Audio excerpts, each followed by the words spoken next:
Everyone, welcome to vision MPTET 2020। बात की जा रही है आपके ईवीएस की, और ईवीएस में आज का जो हमारा टॉपिक रहेगा वो रहेगा मोस्ट इम्पोर्टेंट टॉपिक है आपका सूखा। जैसे कि हमारे सिलेबस में मेंशन किया हुआ है, अगर बात की जाती है आपदा और आपदा प्रबंधन की, तो मैंने सारी चीज़ें ऑलरेडी वीडियो में डिस्कस की हुई हैं। आप वहां जाकर के वीडियो को ज़रूर देखें। वही बात की जाती है बाढ़ की, तो बाढ़ को भी मैंने ऑलरेडी अपलोड किया हुआ है। आज हम बात करेंगे आपकी सूखा और उसकी जो भी आपके एमसीक्यू हैं वो भी डिस्कस करेंगे। तो let us start with me. बात करते हैं सूखा। सूखा जो है वो किस तरीके की आपदा है, क्या वो प्राकृतिक है, क्या वो मानव निर्मित है? तो आप सभी जानते हैं या जानकारी रखते हैं कि वो हमारी प्राकृतिक आपदा होती है आपकी सूखा। वहीं पर बात की जाती है कि प्राकृतिक आपदा जिसका हमने आपका क्या वर्गीकरण भी किया हुआ है गया है, आपकी बुक में दिया है। ये कोई बाहर की चीज़ें नहीं है, ये सारी चीज़ें बुक में दी हुई हैं। आपदा का भी जो प्राकृतिक आपदाएं हैं उनका भी क्या है क्लासिफिकेशन किया गया है। वो आपका वायुमंडलीय में, वो आपका भौमिक में, वो आपका जलीय में, और वो आपका क्या जैविक में। ठीक है ना। अगर पूछा जाता है जो सूखा है वो जो प्राकृतिक आपदाएं हैं उसके अंतर्गत किस आपदा के अंतर्गत काउंट की जाएगी या रखा जाएगा, तो वो रहेगा हमारा वायुमंडलीय आपदा। सूखा हमारी वायुमंडलीय आपदा के अंतर्गत आता है। आपको बिल्कुल कंफ्यूज नहीं होना। वही हमने वर्षा की बात की थी, तो वो हमारी जलीय आपदा के अंतर्गत काउंट की जा रही थी आपदा। ओके, तो बात कर लेते हैं सूखा आपदा। जैसा कि आप समझ गए हैं कि वो प्राकृतिक है और वो हमारी वायुमंडलीय आपदा है। किसी भी क्षेत्र में जो आपके क्या है मानव के नियंत्रण से बाहर ही है, ये अगर देखा जाए किसी भी क्षेत्र में होने वाली सामान्य वर्षा में, किसी भी क्षेत्र में होने वाली सामान्य वर्षा में अगर आपके 25% या उससे ज़्यादा की क्या हो रही है कमी हो जाती है, तो उसे आमतौर पर क्या बोल देते हैं हम सूखे की स्थिति कह देते हैं।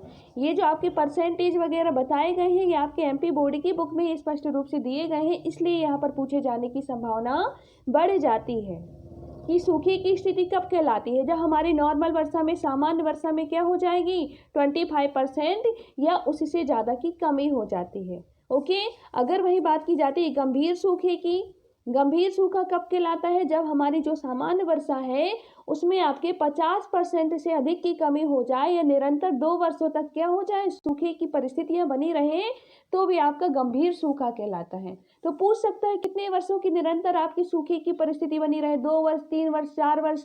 तो यहाँ जो राइट आंसर हो जाएगा वो हमारा 2 वर्ष हो जाएगा। 2 वर्षों तक निरंतर लगातार अगर सूखे की परिस्थिति बन रही है तो वो भी आपका क्या है गंभीर सूखे के अंतर्गत आएगी। ठीक है ना। ये सारे फैक्ट आपके दिए हैं तो स्वाभाविक सी बात है कि पूछे जाएंगे आपसे। ओके, वहीं आपकी बात की जाती है अन्न की, वहीं पर बात की जाती है आपके अकाल की। तो आप देख सकते हैं अगर अन्न की कमी की वजह से अकाल आ रहा है तो वो आपका अकाल कहलाता है। अन्न की कमी हो जाना अकाल कहलाता है। अगर वही बात की जाती है चारा कम होने की स्थिति को क्या बोलेंगे हम तृण अकाल। तृण अकाल, तृण मीन्स भी आपका क्या होता है चारा ही होता है, तो उसे आप क्या बोल रहे हैं चारा अकाल या तृण अकाल बोल सकते हैं। अगर बात की जाती है नेक्स्ट इसी में कि जल आपूर्ति की कमी से कौन सा अकाल होता है, तो वो आपका जल अकाल होगा। अगर इन तीनों परिस्थितियों को मिला लिया जाता है तो वहां पर कौन सा अकाल होगा, तो वो हमारा त्रि अकाल होगा। 3 अकाल है ये आपके, तीनों को मिलाने से आपका त्रि अकाल क्या हो जाएगा कहलाएगा। ओके, ये आपको याद रखना है। हो सकता है वो छोटी चीजें हों लेकिन आपके बुक में मेंशन की गई है, इसलिए जरूरी है कि आपको इन सारी चीजों की इन्फॉर्मेशन होनी ही चाहिए। बात की जाती है सूखा आपदा के कारक क्या है। ठीक है ना, क्या कारक है वो भी हम देख लेते हैं। पहला है आपका सामुदायिक वनों का विनाश। हम क्या कर रहे हैं उद्योगों को लगाने के लिए, घर बनाने के लिए, मंजिल बनाने के लिए क्या कर रहे हैं सामुदायिक वनों का ही, पूरा जंगल का जंगल ही समाप्त कर देते हैं। ठीक है ना। तो ये आपके क्या होते हैं सूखा आपदा के कारक बन जाते हैं कि सूखा आपका क्या हो जाता है आ जाता है। ठीक है ना। सूखा होने का कारण यही है कि आपके सामुदायिक वनों का विनाश हो जाना, फसल चक्र में तीव्र परिवर्तन। ठीक है ना। आज हमने यहाँ फसल की, कल हमने यहाँ फसल की, नेक्स्ट हमने यहाँ फसल की। आपने देखा हो जो हमारे स्थानांतरित क्या है कृषि है उसमें क्या कर रहे हैं हम यही प्रोसेस अपनाते हैं, आज यहाँ कल वहाँ कल वहाँ। ठीक है ना। तो हम क्या कर रहे हैं ये जो हमारा फसल चक्र है, जो हमारी झूमिंग कृषि है, ये सारी चीजें क्या हो रही है कहीं ना कहीं आपके आपके फसल चक्र जो परिवर्तन कर रहे हैं हम, वो कहीं ना कहीं आपके सूखा को बढ़ावा दे रही है डायरेक्टली। ओके, नेक्स्ट अगर बात की जाती है आपकी जल संसाधनों के दोहन की दोषपूर्ण व्यवस्था। जो आपके जल संसाधन है, पानी स्टार्ट है, ऑन है, चालू है, मतलब वो बह रहा है तो बह रहा है, हमें चाहिए एक डिब्बा है, हम यूज कर रहे हैं एक बाल्टी। तो ये सारी चीज़ें हमारी जो दोषपूर्ण व्यवस्था है, अगर ठीक है ना, तो ये सारे आपके सूखा आपदा के क्या है, कारक बन जाते हैं। मतलब पानी का क्या करना, आपका जो दोहन है वो प्रॉपर क्या है, आपके जो संसाधन है हम उनका उचित उपयोग नहीं कर पा रहे हैं, ठीक है ना, हम उनको दोषपूर्ण तरीके से उपयोग कर रहे हैं। जो नदियां हैं, तालाबें हैं, उनको प्रदूषित किए जा रहे हैं। तो लाइक दिस, इस तरीके से क्या है, आपके सूखा के कारण बन जाते हैं। नेक्स्ट है आपका अनिश्चित क्षेत्रों में अर्थव्यवस्था का अस्त व्यस्त होना, ठीक है ना। जो आपकी अर्थव्यवस्था है वो क्या है, आपकी कहीं भी मतलब कोई क्षेत्र ही निश्चित नहीं है कि हमें कहाँ पर आपके उद्योग लगाना है, कहाँ पर क्या लगाना है, कहाँ ये नहीं ध्यान दिया कि हमने नदी तालाब है वहाँ क्यों हम लगा रहे हैं, वो आपके प्रदूषित हो जाएंगे। तो आपकी जो अर्थव्यवस्था है, आपके जो उद्योग है, वो कहीं भी आपके मतलब क्या हो जाते हैं, बना लिए जाते हैं। तो इससे भी क्या हो रही है, सूखा के क्या होते हैं, सूखा बढ़ने के चांसेस बढ़ जाते हैं। ओके, वही बात की जाती है। क्वेश्चन यहाँ से बन सकते हैं डायरेक्टली, थोड़ी सा बेसिक आपकी मतलब भाषा आधारित। तो आपको थोड़ा सा याद रखना है कि क्या क्या कारक जिम्मेदार हो सकते हैं, ये सारी चीजें। अगर वही बात की जाती है, सूखा आपदा के सूचक कौन कौन से हैं, जिसे आप इंडिकेटर कहते हैं, कौन कौन से इंडिकेटर है जिससे आपको पता चलता है। अगर वर्षा का गिरता जल स्तर क्या हो जाए, कम हो जाए, जैसा कि अभी वर्तमान में आप देख रहे हैं, ठीक है ना, वर्षा का जो गिरता स्तर, यानी कि वर्षा क्या हो रही है, अपने समय पे नहीं हो रही है, तो आपका 18, अगर वो क्या होना चाहिए, 18 इंचेस बारिश होनी चाहिए, वो आपके 8 इंचेस ही बारिश हो पा रही है। ये सारे फैक्टर होते हैं जो आपके सूखा आपदा के क्या होते हैं, सूचक होते हैं। गिरता हुआ भूजल स्तर, सूखे कुएं, सूखी नदियां, ठीक है ना, आज हम बोल रहे हैं बोरिंग सूख गई है, ठीक है ना, ये सारी चीजें जो आपकी बता रहे हैं आप लोग, तो ये क्या है, कहीं ना कहीं आपके किस चीज के इंडिकेटर है, ये आपके सूखा के, ठीक है ना। नेक्स्ट हम इसी में बात करेंगे आपके सूखा आपदा के जो प्रभावित क्षेत्र है, जो कि आपके एमपी बोर्ड में दिए थे इस तरीके से, तो आप देख सकते हैं। फर्स्ट है आपका राजस्थान क्षेत्र, हर 2 वर्षों में क्या है, सूखा, मतलब एक आपका एवरेज लगा के बताया गया है, ऐसा नहीं है कि मतलब वो आप उसे काउंट ही करते रहे, एक मतलब आपका अंदाजा लगा करके एस्टिमेट बना करके यहाँ पे बताया गया है कि 2 वर्षों में सूखा पड़ता है, ये जो राजस्थान के एरिया है वहां पर।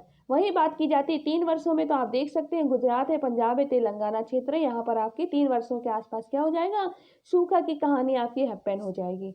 अगर वही बात की जाती है पूर्वी यूपी की, दक्षिण कर्नाटक की और विदर्भ की, तो ये आपके 4 वर्षों के अंतर्गत काउंट किए जाते हैं। वहीं अगर बात की जाती है वेस्ट बंगाल, पश्चिम बंगाल की, मध्य प्रदेश की, छत्तीसगढ़ की, केरल की और बिहार की, तो आप देख सकते हैं 5 वर्षों में यहाँ सूखा की स्थिति भी हमें देखने मिलती है। लेकिन अगर आपने नोटिस किया हुआ होगा तो हमारे जो पूर्वोत्तर राज्य, यहाँ पर जो हमारे पूर्वोत्तर राज्य हैं, तो आपने देखा कि बहुत ही ज़्यादा बाढ़ग्रस्त होते हैं और यहाँ पर बारिश की थोड़ी क्या होती है, अधिकता होती है, इसलिए यहाँ पे सूखा नहीं आता। ओके, जबकि एमपी वगैरह है तो आप थोड़ा सा देख सकते हैं कि यहाँ पर क्या हो रही है, 5 वर्षों में बारिश, मतलब 5 वर्षों में आपकी सूखा की कंडीशंस दिखाई देती है। तो ये तरीके हैं, आपको ज़्यादा याद भी रखना है तो मोस्टली आप एमपी का मतलब मेंशन कर लें, और जनरली अपने दिमाग में क्या करिए, आप एक मैप बना लीजिए कि ये क्षेत्र ज़्यादा है, यहाँ जल्दी सूखा आता है, ये जो आपका गुजरात का है, पंजाब तेलंगाना है, यहाँ थोड़ी सा मतलब 3 वर्षों में आता है। लाइक दिस आप अपने दिमाग में क्या करिए, एक मैप क्रिएट कर लीजिए, ठीक है ना, ताकि अगर हमारे ऑप्शंस आते हैं तो हम वहाँ तक सही पहुँच सकें। नेक्स्ट है आपका सूखे के दुष्प्रभाव क्या है, ठीक है ना। सूखे के दुष्प्रभाव ये है कि हमारी जो फसलें हैं, फसलों पर प्रभाव पड़ेगा। अगर पानी नहीं मिलेगा तो स्वाभाविक सी बात है, हमारी फसलें क्या हो जाएंगी, मुरझा जाएंगी, सूख जाएंगी, हमारी पैदावार कम हो जाएगी। उत्पादन पर प्रभाव पड़ेगा, जितना उत्पादन आपका हो रहा है, जितनी उसको चाहिए आपकी बारिश की मात्रा, अगर वो नहीं मिल पा रही है तो स्वाभाविक सी बात है कि उत्पादन पर क्या होगा, आपके वृद्धि पड़ेगी। अगर वहीं बिजली की बात की जाती है तो बिजली उत्पादन में भी क्या होगा, प्रभाव पड़ेगा, ठीक है ना। मतलब हर चीज़ें जल से जुड़ी हुई है, जैव विविधता में कमी आएगी, जीवन स्तर में गिरावट आएगी, स्वाभाविक सी बात है कि क्या होगा, विविधता में कमी आएगी। जो जैव विविधता है, जितना उन्हें पानी चाहिए, जितना उन्हें क्या है, टेम्परेचर चाहिए जीव जंतुओं को, अगर वो नहीं मिल पाता तो क्या होगा, मृत्यु हो जाएगी उनकी, ठीक है ना, वो अपने स्थानीय निवास से कहाँ चले जाएंगे, दूर चले जाएंगे। तो ये सारी चीज़ें आपके सूखे के दुष्प्रभाव के कारण ही क्या हो रही हैं, घटित हो रही हैं।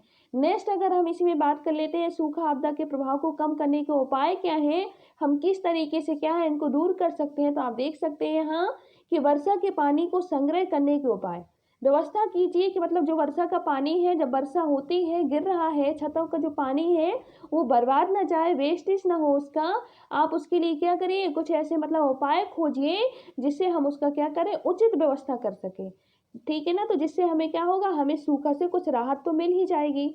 नेक्स्ट है आपकी समोच्च रेखा बांध, जो आपके जो ऐसे होते हैं समोच्च रेखा बांध, उनको बनाइए, ठीक है ना। ये मेड़े वगैरह जो आपके क्या होते हैं, क्रम से बनते हैं।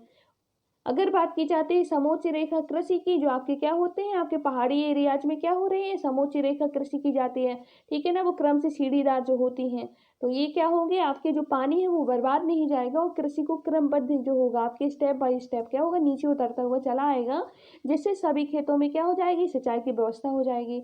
इस तरीके से हमें क्या करना है, कारगर उपाय मतलब करना है, जिससे हमें क्या हो, सूखा से क्या मिल सके, मुक्ति मिल सके। नेक्स्ट है आपका सिंचाई सुविधाओं का विस्तार करना है, ठीक है ना। स्वाभाविक सी बात है कि हमें सिंचाई सुविधाओं का क्या करना है, विस्तार करना है। तो हम क्या करेंगे, आपके जो वर्षा का पानी है उन्हें अलग अलग पोखरों में, छोटे छोटे क्या है गड्ढों में क्या कर सकते हैं, एकत्रित कर सकते हैं। इस तरीके से और भी आपके क्या है सुविधाएं हैं, जिनको हम क्या कर सकते हैं आपके, जैसे कि स्प्रिंकलर वगैरह है, ये सारी चीज़ें कि जिससे हमारा पानी वेस्ट ना हो। ओके, इस तरीके की हमें सुविधाओं का क्या करना चाहिए, यूज करना चाहिए। नेक्स्ट है आपका सूखे से असुरक्षा को कम करना। वो सारे असुरक्षा को हमें कम करना है जिससे हमें सूखा बढ़ रहा है, जैसे कि वनों का विनाश कर रहे हैं हम, ठीक है ना। ये सारे उद्योगों का निर्माण कर रहे हैं ऐसी जगहों में बिना सोचे समझे। तो ये सारी चीज़ों को हमें क्या करना है, कम करना है, ठीक है ना। तो इससे क्या होगा, हमें सूखा से राहत मिल जाएगी। और इस तरीके से आपके सूखा के क्या हो गए हैं, आपके सूखा के इम्पोर्टेंट जो आपके फैक्ट थे वो हुए हैं। हम एमसीक्यू की बात करेंगे नेक्स्ट वीडियो में। Thank you to all.